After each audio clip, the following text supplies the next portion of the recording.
안녕하세요. 공공기관 10년차가 말한다. 네, 현직 10년차인 미구미호입니다. 제가 그 기관에 10년 동안 다니면서, 이것저것 경험해 봤던 것들을 지금 썰로 풀고 있는데요. 지난번 영상에서 말씀드렸던 것처럼 오늘은 면접 잘 보는 방법에 대해서 말씀을 드리려고 합니다. 물론 그 인터넷에 찾아보면은, 유튜브에 찾아보면은 공공기관 면접 보는 방법에 대해서 많은 영상이 있습니다. 그런 영상을 이제 보시면서 공부를 하는 것도 좋고, 저는 제가 면접을 보면서 느꼈던 거, 그리고 제가 면접을 가서 피면접자일 경우에 느꼈던 것까지 포함해서 좀 경험을 말씀드리려고 하는데, 일단은, 면접 준비 단계, 그리고 면접장에서 지켜야 하는 것, 이렇게 두 갈래를 한번 말씀을 드려볼게요. 면접 준비할 때, 기본적인 사항이 있습니다. 면접 준비할 때 기본적인 거는 일단 제가 면접 보는 그 기관에 대해서는 빠삭하게 알고 있어야 돼요. 제가 면접 보는 기관에 대해서 예를 들어 건강보험공단이다. 그러면은 건강보험공단 홈페이지에 있는 웬만한 것들 다 보세요. 다 보세요. 이거 다 볼 수 있는 방법, 다 보려면은 어렵기도 하거냐, 한번 본다고 해서 그 내용이 머릿속에 들어오는 것도 아니잖아요. 인터넷에 찾아보면은 웹 화면을 읽어주는 앱이 있어요. 그래가지고 그 앱을 핸드폰에 다운로드 하셔가지고 건강보험공단 URL을 그 앱에다 갖다 붙여요. 그러면 걔가 이제 읽어줘요. 그거를 이동하는 시간에 독서실 가는 시간에, 집에 가는 시간에 귀에 이어폰을 꽂고 그 홈페이지를 계속 읽어주는 걸 계속 듣는 거예요. 반복적으로 듣는 거예요. 그러다 보면은 그 홈페이지에 있는 내용이 머릿속에 꽤나 쏙쏙 들어옵니다. 한번 보는 것만으로는 부족하니까요. 기관에 대한 공부 일단 홈페이지를 기본적으로 하시고요. 제가 또 하나 팁을 드리자면은 공공기관이 반드시 해야 하는 게 있습니다. 사업실명제라는 게 있는데요. 사업실명제는 그 해당 공공기관이 하고 있는 모든 사업에 대해서 이 사업은 어떠한 사업이고 목표는 무엇이고 어떤 내용으로 무슨 계획으로 이 사업을 하고 있다라는 거를 이렇게 한 페이지 정도 간략하게 요약을 해가지고 홈페이지에 올리게 되어 있습니다. 그래서 홈페이지에서 사업실명제를 찾으세요. 그래서 사업실명제를 찾아서 웬만한 사업은 다 훑어서 머릿속에 넣어두시는 거를 권장합니다.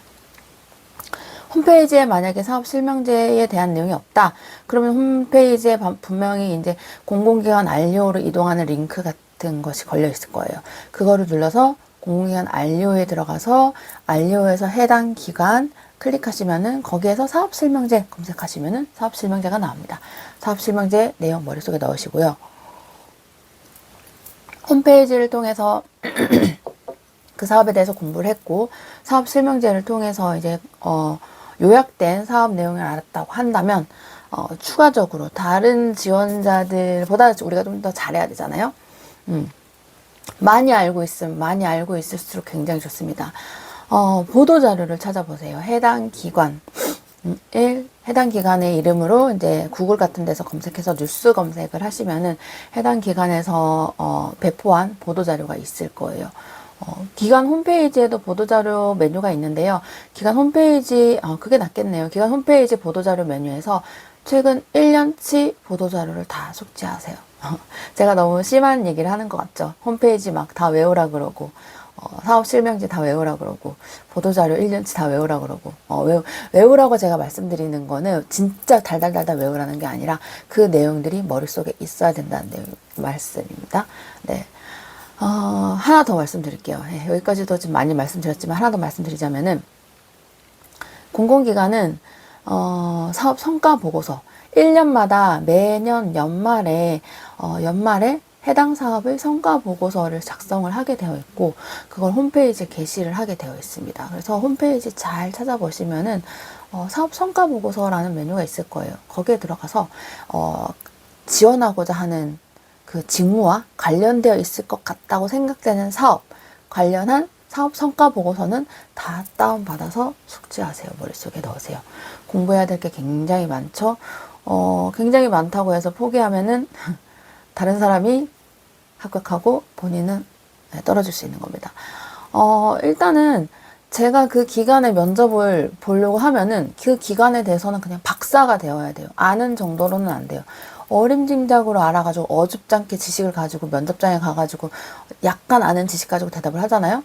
그럼 거기 보면 내부위원이 있단 말이에요. 내부위원이 들었을 때는 굉장히 우습습니다. 그 사람이 하는 말이 웃겨요. 그런데 내부 직원이, 제가 내부 직원인데 면접을 보러 들어갔는데 저 직원이 말하는 게 굉장히 깊이가 있어. 우리 홈페이지에 사업 성과 보고서 내용을 막 언급하면서 아마도 2022년도에 성과 목표치가 뭐 58%였을 텐데 올해는 뭐 60%를 달성해서 목표 대비 130% 상회한 것으로 제가 알고 있습니다. 막 이런 식으로 얘기를 해. 우리 사업에 대해서. 그러면 저는 전율이 닭살이 막 이렇게 돋는 거예요. 얘가 우리 사업에 대해서 굉장히 공부를 많이 했네? 약간 이런 느낌을 받아요. 그리고 면접자가 이런 얘기를 하는 거예요. 지난 5월 달에 이러이러이러한 보도자료를 배포하셨고, 이러이러한 해명자료를 배포하셨는데, 그거 관련해서 기관에서 많이 난감하셨을 것 같습니다. 그 내용이 이러이러한 내용인데, 제가 만약에 그 업무와 관련이 있었더라면, 이러이러한 아이디어를 냈을 것 같습니다. 라고, 지난 5월에 냈던 보도자료 관련해가지고 얘가 얘기를 하는 거예요. 그러면은 또 전율이 싹 돋는 거죠.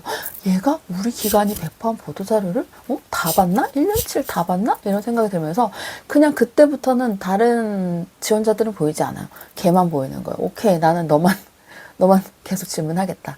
네, 그래서 기관에 대한 공부, 홈페이지를 통해서 기본적으로 하셔야 되고, 사업 실명제, 그리고 보도자료, 연간 사업 성과 보고서. 연간 사업 성과 보고서가 가장 어려운 부분이긴 합니다. 연간 사업 성과 보고서는 하나의 사업당 거의 100페이지가 넘어요. 그렇지만 본인이 지원하는 직무가 명확하게 정해져 있다. 만약에 내가 지원하는 직무가 연구직 이렇게 해서 뭐 정책 연구 어쩌고 저쩌고 되어 있다. 그런데 홈페이지에 들어가서 사업 성과 보고서를 봤더니 정책 연구실의 사업 성과 보고서가 명확하게 있다. 그러면은 확실한 거잖아요. 그거는 다 봐야 되는 거예요. 머릿속에 다 집어넣어야 되는 거예요. 특히 사업 성과 보고서에서 뭘 중심으로 봐야 되냐면은 해당 사업의 성과 지표가 뭔지, 그리고 성과 지표의 올해 목표가 뭔지, 그래서 달성률이 얼마나 됐는지, 작년에는 어땠는지, 그리고 주요 사업 내용은 뭔지, 그런 거 중심으로 보시면 됩니다. 지금까지는 면접 준비할 때 해당 기관에 대해서 공부하는 거에 대해서 말씀드렸고요. 공공기관에서 면접 볼 때 면접 질문 뭐 하느냐, 그런 거는 인터넷에 찾아보면 진짜 많더라고요. 그래서 그런 거는 준비를 하시면 됩니다. 준비를 하시는데, 질문이 되게 많잖아요. 1분 자기소개 해보세요. 아니면은, 우리 기관에 대해서 이거는 어떻게 생각하시나요? 아니면은 그런 것도 있어요. 그 사람의 뭘 보려고 하는 건지 모르겠는데, 해당 기관에서 우리 기관에 들어왔는데 당신하고 굉장히 친한 사람이 부정행위를 저질렀다. 그럼 넌 어떡할 거냐? 이런 거. 지원 동기 뭐냐? 너가 속해 있는 조직에서 너가 주도적으로 뭔가 이끌어갔던 경험이 뭐냐? 그리고 이런 것도 있어요. 입사를 했는데, 이렇게 힘들게 해가지고 입사를 했는데, 상사가 괴롭히면 어떡할 거냐? 상사가 괴롭히는 정도가 인신공격을 하면서 괴롭힌다. 그럼 어떡할 거냐? 그런 질문들이 있겠죠? 그런 질문들은 인터넷에 찾아보면 질문이 진짜 수십 개가 있어요. 그냥 100개 넘게 있는 것 같은데, 100개 넘게에 대해서 다 답변을 한 번씩 정리를 해보세요. 답변 정리해서 머릿속에 넣어 놓으세요. 수많은 수백 개의 질문들의 답변을 정리해서 머릿속에 집어넣어 놓는데, 중요한 거는 외운 티가 나면 안 된다는 겁니다. 이 100개의 질문에 대해서 100개의 답변을 준비해서 머릿속으로 외우고 있다. 외우면 절대 안 됩니다. 이거는 그냥 술술술술술 내 경험을 얘기하는 것처럼 자연스럽게 나와야 되지, 절대로 외운 티를 내지 마세요. 너무 보기 싫어요. 외운 티를 내면은 그 사람한테는 질문을 하기가 싫어요. 어차피 내가 저 사람한테 질문해봤자 저 사람은 자기 얘기를 하는 게 아니라 외운 거를 얘기할 거라는 생각이 들기 때문에 외운 티가 나면 그 사람한테 저는 질문을 하지 않습니다.